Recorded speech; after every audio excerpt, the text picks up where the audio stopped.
At the end of the day, this bugger is doing a few things and starting businesses that we're competing in. And competition breeds better products. Exactly. It just means we have to outcompete them. And I welcome the competition.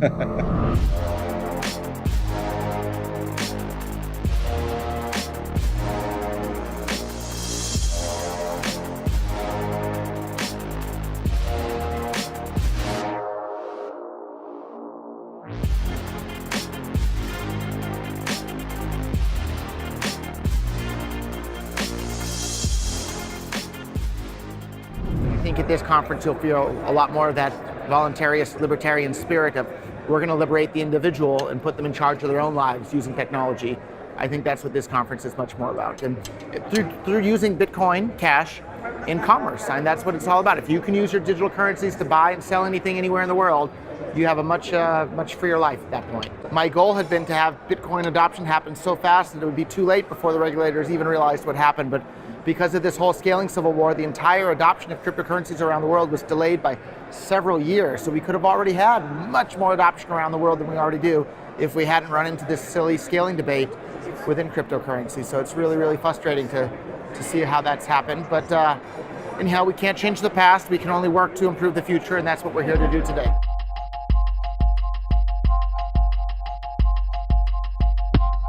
So an hour before your session, please come to the green room and we'll have some makeup for you as well. I get makeup too. We wanted to make sure you look good. Hi, very nice to meet you. Nice to meet you. Bitcoin Cash pins. Yeah, Bitcoin Cash. Symbol for the world. The subprint says free the market, free the world. Free the market, free the world. The world's best money. You guys want some too while we're at it? Or? What you want? Oh. It's a lapel pin. Yeah, there you go. Thank you. There you go. Here. Your set will be at 2:45. So if I can have you back at 1:45, maybe. An hour. Okay. We can do that. Okay. Thank you so much. Thank you. Bye-bye. Who needs a snack?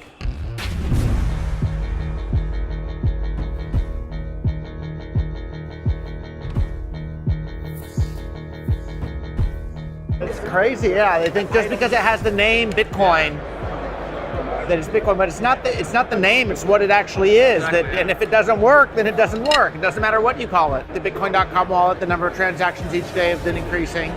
There's far more Bitcoin Cash transactions than Bitcoin Core transactions from our wallet now.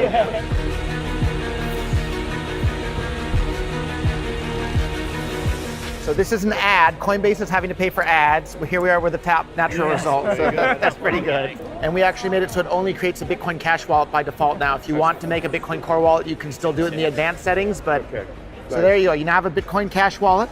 And so nothing in there. Well, nothing in there. We'll fix that. Hit the receive button on the bottom row there. I'm gonna get something. Yep. So here we go. We'll send you some. So. I love it. This is yep. how So it works. here we go. So we'll send $5, for example. Okay. Put some zeros behind it now. Okay. All right. We'll start with $5. Hey man. So anyhow, someday it may be more. So again, the fee is $0.00. So the fee is actually going to be a 0.06%. It's like a third of a penny or something. You already received it.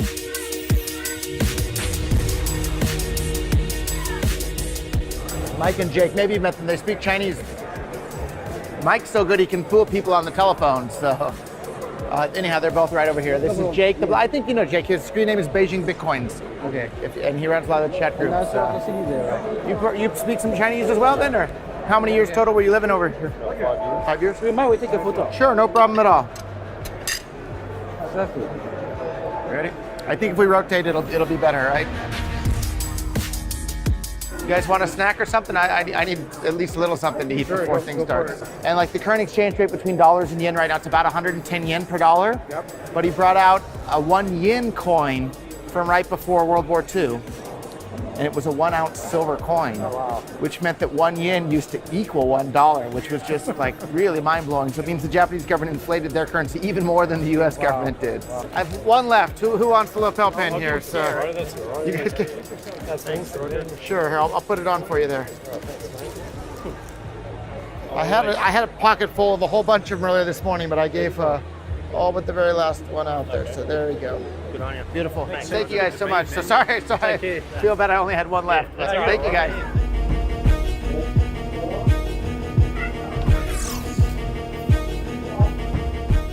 How's the Bitcoin scene? And all the original places that started accepting Bitcoin in 2012, 13, 14, they're all switching to Bitcoin Cash. Oh, including the pink cow. The pink cow and two The dogs. pink cow in Tokyo accepting Bitcoin Cash. Exciting.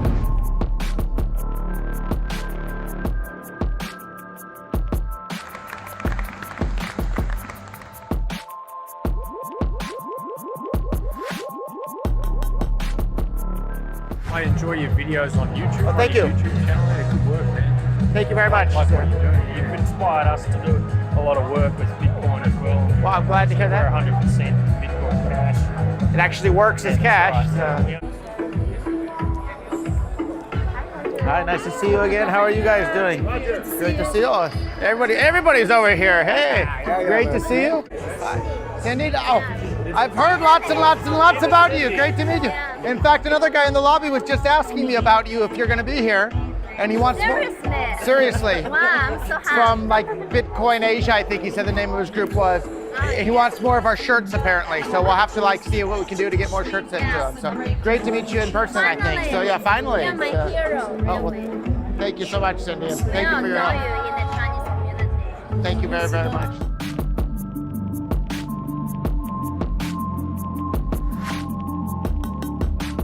Everybody loves to talk about compliance. Well, compliance is just another name for obedience. And you're talking about being obedient to people that aren't any more human than I am, so why should I have to obey them any more than they have to obey me? And so I think it's important to keep the underlying philosophy in mind when it comes to that. And at the end of the day, if you're not obedient to these people, they'll probably hurt you. So maybe for those reasons you should be obedient, but not because you have any moral obligation to be obedient to them whatsoever. So when you hear people saying compliance this and compliance that, just change in your mind the word compliance into obedience and you can understand what they're actually saying. Okay. Yeah, much more handsome than before, thank you. Do you have a Bitcoin wallet already? No. Can I set you up with one and I'll send you a tip in Bitcoin Cash? Yeah. Yeah, good idea, right? So it's Android or iPhone? iPhone? Now it's almost done making it. I'm sure you can read that better than I can. So I'm waiting. it says making a wallet, I think, right? Then you will send a Bitcoin to me? Yeah. Really? Really? My first Bitcoin. Your first Bitcoin, right? So now you have a Bitcoin Cash wallet. Okay. Hit the receive button right here on the bottom. Uh-oh, guys, we may have another problem. She just downloaded the app, and I want to send her her tip in Bitcoin Cash, and we're stuck with a loading screen forever. And this lady was so nice. Here you can see both of us in the. She just did all my makeup for the conference here at CoinGeek. Yes. And I want to send her her tip in Bitcoin Cash, and our wallet's loading here forever. Let's fix this in our wallet, please, please. So again, I send $20 US at the moment. The fee will be less than a penny to do that, so I'll hit slide to send. Uh-huh. Payment sent, and you already received it. There Beautiful. you go, just like that. So the money literally went from my phone to your phone. Oh. Our app didn't work too well. This one has a little just bit more transfer. fraction, but today it's $20. Someday that might be worth as much as $1,000. So don't lose it. Yeah, thank you for your $20. And thank you for the makeup. Yeah, thank you for the makeup too. I'm very excited to be here with you all, and we're going to talk about Bitcoin Cash being Bitcoin, and we're going to make it cash again, just like it was in the earliest days. And if you're opposed to Bitcoin being used as cash, well, then you're opposed to Bitcoin. And it's not the fact that Bitcoin is called Bitcoin that makes it important. It's the fact that Bitcoin is usable as cash for the entire world in an uncensorable manner in which nobody can block your payments or freeze your account or control it in any way.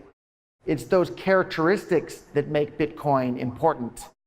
It's not the fact that it's called Bitcoin. And here we can see that from 2009 until 2017, Bitcoin was the best form of money to ever exist. And we list a bunch of the characteristics here that make money, like being fungible, non-consumable, portable, durable, highly divisible, secure, easily transactable, scarce. And you can see that Bitcoin, the original Bitcoin, that's still alive and well in the form of Bitcoin Cash today, has more of those characteristics than any other form of money. But we'll need to be careful moving into the future, and it's worth pointing out that the problems that we saw happen with Bitcoin Core, these weren't technological problems, these weren't technological failures, these were human failures. But guess what? Bitcoin Cash does scale. And that's why all of us are here today.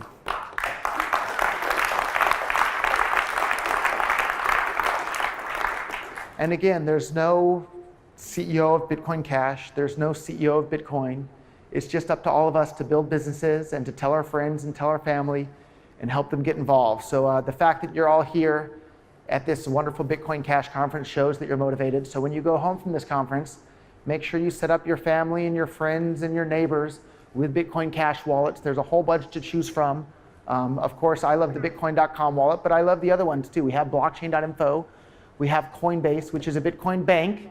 And it's very important to distinguish between a Bitcoin wallet and a Bitcoin bank, but there's certainly places for Bitcoin banks. Coinbase has done a fantastic job of making it easy to buy or sell Bitcoin Cash all over the world. We can talk about the original investment strategy in Bitcoin. The first one is to buy some Bitcoin Cash, invest in some companies that help promote and make the currency more useful, and then you can profit just by holding Bitcoin Cash as it becomes cash for the entire world. So what a fun thing to be able to do. You can earn money at the same time you bring more individual economic freedom to the world, and you improve the lives of every single person on the planet by bringing more individual economic freedom to those people as you earn money at the same time. So it's really, really, really a fun, wonderful thing when what's philosophically right and what's financially rewarding have such great synergy together. This ecosystem, this better world isn't going to build itself. It's up to us to go out there and do that. So please go out there and do that and tell your friends and family, and it's up to all of us. So thank you all so much for your time. Thank you.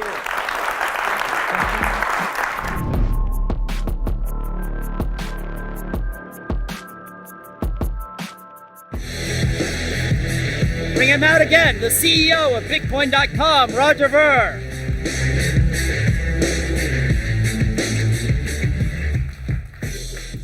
So my background actually was in e-commerce. I ran an e-commerce website since, I don't know, 1999-ish or something, so a long time. And pretty much every single day we had people with stolen credit cards around the world trying to place orders on our website. And so I've seen firsthand what a pain it is to deal with fraudulent credit card transactions, what a pain it is to deal with the credit card companies that do the processing for you, and what a pain in general it is. And then when you suddenly have the ability to use Bitcoin for the first time, and you can receive a payment as a merchant from anybody anywhere in the world with no risk of fraud or chargebacks, like, it's amazing, it's wonderful. And then on the other side of the coin too, I've had plenty of times as someone who travels a lot too, and unfortunately not everywhere is accepting cryptocurrencies yet. I still have to use a credit card sometimes. Right.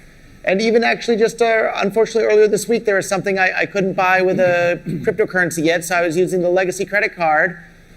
And they were declining it because they thought it was a fraudulent transaction because I'm in several different countries per week.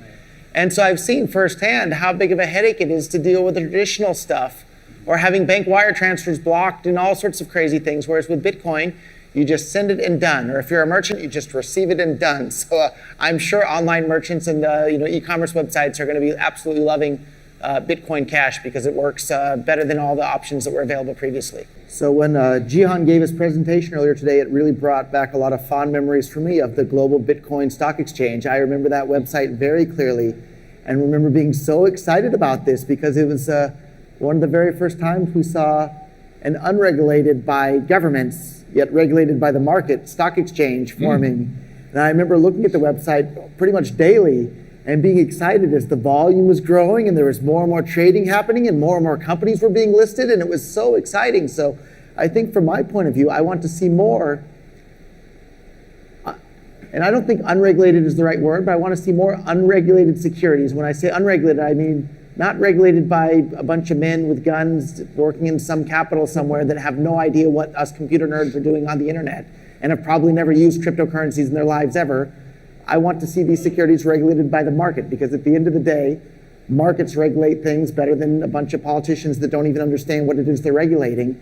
And one of the things that Jihan touched on that again is so incredibly important is we're starting to see a market when it comes to regulatory jurisdictions where people can go and look at the 200 and something countries around the world and pick which one of those jurisdictions is the most suitable for whatever business they're trying to engage in.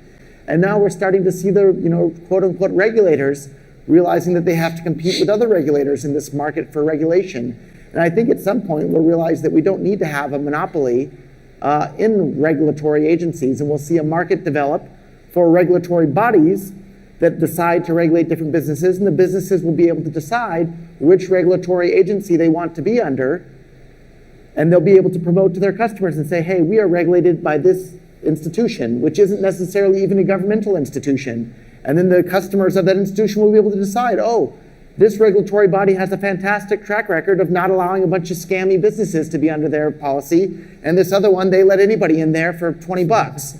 And so investors will feel more comfortable investing in businesses that are regulated by a particular regulatory agency. So I'm looking forward to seeing a market in regulatory agencies. And I think all of that's becoming possible now thanks to cryptocurrencies, and it's going to lead to a better outcome and a more efficient market for everybody. So it's really, really exciting seeing all of this come back into existence.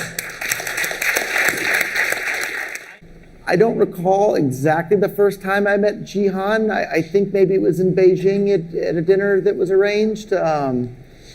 But he was just this, little tiny, unassuming Chinese guy. And it was really interesting when I found out that, and a lot of people may still not know this, but Jihan was the first person in the entire world to translate the Bitcoin white paper into Chinese.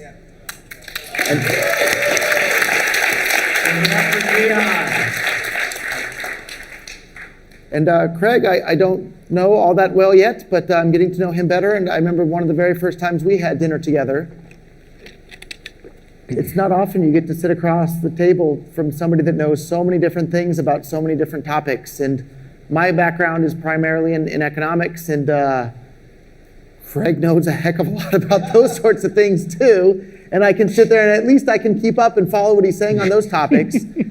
And then when he moves on to other topics, You smile and nod. I just kind of have to sit there and try to absorb as much as I can and hope to keep up. And it's not too often you get to meet people in life that know so many different things about so many different topics. So thank you for teaching me so many things about so many topics. And thank you for bringing Bitcoin to China, Jihan. Great.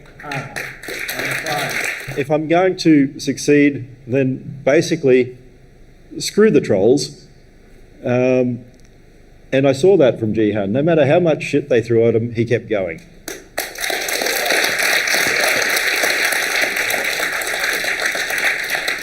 And this man. From this guy, I sort of initially approached Roger back in 2012. I had an idea, and I probably have learnt to get other people to do my communications for me, because I wrote Roger a few emails and basically said, Mt. Gox is shit.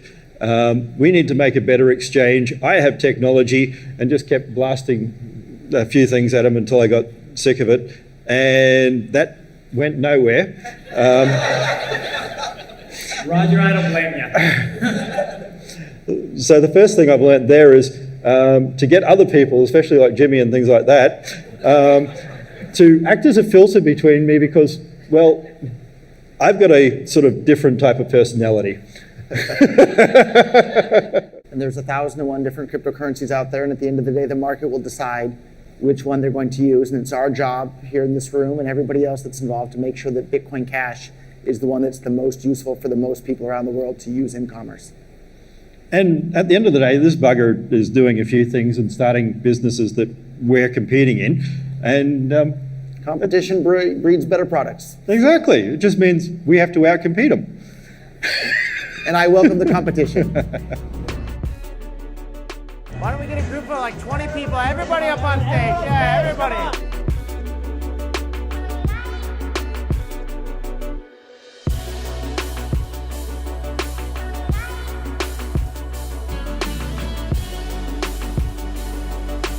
You recommend choosing wisely. I'll give the red one a try. Yeah, can you pick it up? Each one is for the pass. Yes. I'm gonna put this on you. Okay.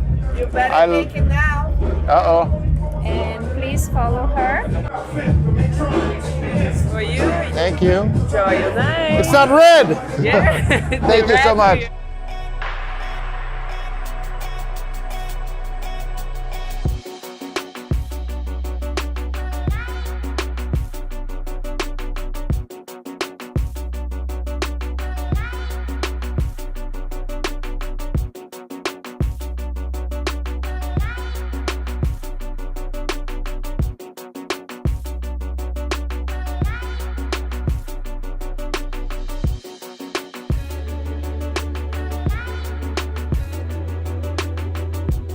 So I'll hit slide to send, and this part will be much, much faster. And so we'll wait 1 second for it to finish creating the transaction. Sent, received, Boom. just like that. That is pretty badass. And today it's $20. Someday that could become worth $1,000 as Bitcoin Cash becomes more popular. That's so, pretty cool. and did I tell you? I told Andrew, but did Andrew tell you my plan for Purse and St. Kitts? So St. Kitts, the entire population is 50,000 people. Everybody shops on Amazon. And like St. Kitts is not as wealthy as the United States, so like it means even more to these people to save 20%. I already imported, they're physically there and ready on the island, 4 Bitcoin Cash ATM machines. And the government's freaking out because they're having a hard time getting money into the country for their citizenship program because the US is blocking the wires with the correspondent banks. If only there was an uncensorable payment method they could accept, right? So we're going to make this full cycle thing where the government accepts payment in Bitcoin Cash for citizenship. Then the government sells the Bitcoin Cash back to the citizens through the ATM machines, who then spend it on Purse to buy their Amazon, and we have the full circle. And so I'm waiting on you guys to launch this, And actually, I couldn't be there in person, but right now today they're having a Citizenship by Investment conference in St. Kitts. Bitcoin.com is the platinum sponsor of that. So like, I'm waiting on you guys to finish your Bitcoin Cash integration to really launch that. And I think we can tip the entire country to being like predominantly using Bitcoin Cash. That's how big of a deal this will be.